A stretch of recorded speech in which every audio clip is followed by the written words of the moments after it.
While I was filming my video on 5 nonfiction books that I've enjoyed, I thought I should follow up with 5 nonfiction books that I'm really looking forward to getting to. Because nonfiction is awesome. There is so much good stuff in nonfiction that we could learn about as well.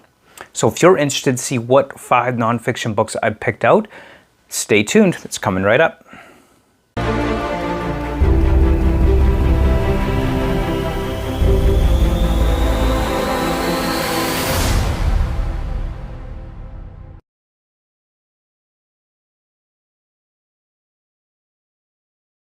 All right, so let's talk about more nonfiction. So today we're going to talk about 5 nonfiction books that I have on my TBR shelf that I'm really looking forward to getting to. Not exactly sure when I'm going to get to each one of these. There are probably a little more than a year's worth of nonfiction reading at 1 per month currently on my to be read list. But let's get into it. Let's talk about nonfiction that I am looking forward to getting to. First up is going to be Chris Hadfield's An Astronaut's Guide to Life on Earth. Love the title. Astronauts aren't usually spending much time on Earth. Well, I suppose on Earth more than they're not on Earth, but you kind of get the point. Chris Hadfield is probably the most famous Canadian astronaut ever to go up to the International Space Station. You've probably seen him playing his guitar on the International Space Station and singing us a song. There's a video on YouTube on it. I'll try to find that one, link it below. But yeah, Chris Hadfield was, I believe, commander on the International Space Station for quite a while, Canadian astronaut. And this book is all about his experiences being an astronaut and his time working at the International Space Station, everything that he's learned from that experience. I love this cover, him riding a skateboard in a spacesuit over the Earth. I mean, that's just awesome. So Chris Hadfield's An Astronaut's Guide to Life on Earth should be an interesting read. Usually when I pick up a nonfiction book, it's science or philosophy. It's not typically this type of autobiographical work that I pick up, but this one sparked my interest when I saw it. And hey, it's still astronaut space, that kind of thing that I'm interested in. So this should be an interesting read, and I'd certainly look forward to getting to this one. Next up is kind of a follow-up to the CRISPR book that I read. A Cracking Creation, mainly because it sparked my interest in learning more about gene editing technology. So Editing Humanity, the CRISPR Revolution, the New Era of Genome Editing by Kevin Davies. So author of Cracking the Genome. I might have to look at getting that one. Haven't bought that one yet, depending on how much I like this one. Maybe I'll add that to my nonfiction wish list. But in any case, Editing Humanity, CRISPR Revolution, and the New Era of Gene Editing. So genetic engineering has so much vast potential to do good and to do bad. And it is such a divisive scientific research, such a divisive area of science because there's so much potential with genetic engineering for good and bad.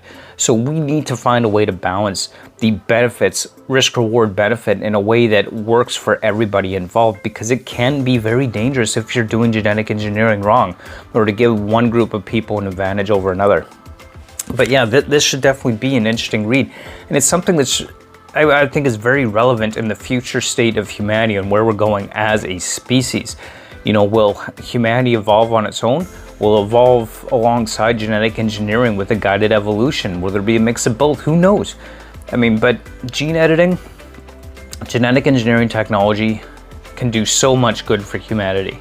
And I really believe in the potential for good, but also understand there is a risk involved with genetic engineering as well, and how it can be used for advantage for one group over another, and those are things that we've got to be aware of. It'll be interesting to see if this book actually gets into the moral, ethical, and philosophical debates surrounding genetic engineering. So I look forward to getting to that one. Should be very interesting. So next up we have The Search for Life on Mars, the greatest scientific detective story of all time. So of course, Mars rovers and whatnot have been in the news lately. The first helicopter flown on Mars, more rover missions, soil analysis, all the scientific research that NASA and other space agencies are putting so much time, energy, effort, and resources into exploring Mars, trying to find evidence that life once existed on Mars. We seem to have this fascination as a species of wanting us not to be the only planet in the universe with life known to exist on it. We need to know that we are essentially not alone. There's something about our species that drives us to search for life elsewhere outside of Earth. Because we don't want to be alone. We're a very social species like that. And the thought of us being a lone planet in the universe with life on it is just too much for us to bear, it seems. So the search for life on Mars, we'll see where that goes.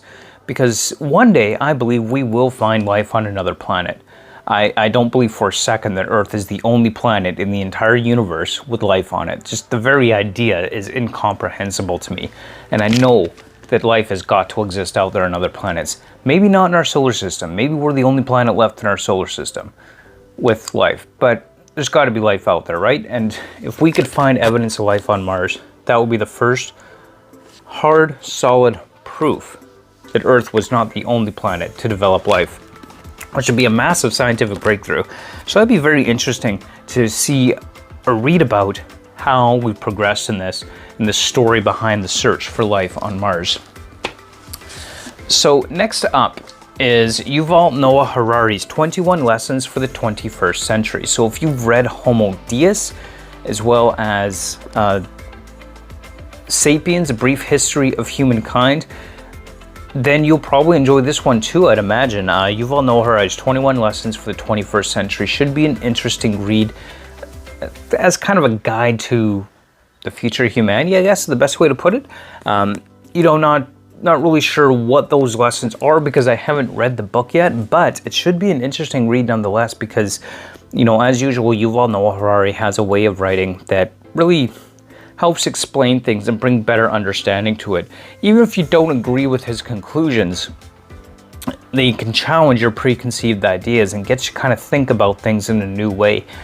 Even if you still don't agree at the end. Something I've really come to really enjoy with Yuval Noah Harari and his writing. So that should be interesting. Look forward to getting to that one there. And last up, we have Brian Greene, of course, because Brian Greene is probably my favorite nonfiction writer out there today. Brian Greene, Until the End of Time. This is Mind, Matter, and Our Search for Meaning in an Evolving Universe. What's really nice about this one is I was lucky enough to get a signed copy of this book at the local bookstore when I was shopping for books. I saw this signed copy of Until the End of Time and I just had to grab it. As I was actually there searching for a new nonfiction read to pick up when I saw this, and I jumped on that opportunity, grabbed Until the End of Time, signed edition by Brian Greene, because he has definitely become one of my favorite authors, favorite writers communicating scientific ideas. We definitely have a search for meaning in our universe. So many people have this innermost desire to feel like there's some fundamental meaning or purpose to their existence in life. And we live in such a vast universe that as far as we can tell is dead. We're the only planet with life on it in the vastness of the cosmos that we've been able to verify with absolute certainty. And so our search for meaning in an evolving universe, Until the End of Time by Brian Greene. This, I have no doubt, is going to be a great read. I'm predicting 5 stars on this one because just by how much I have grown to love Brian Greene's other books and really come to enjoy his other books. So I have no doubt this is going to be a fantastic read, and I really look forward to getting to Until the End of Time. So there you have it. There are 5 nonfiction books that I am really interested in reading and getting to. So let me know what you think down below. Have you read any of these books?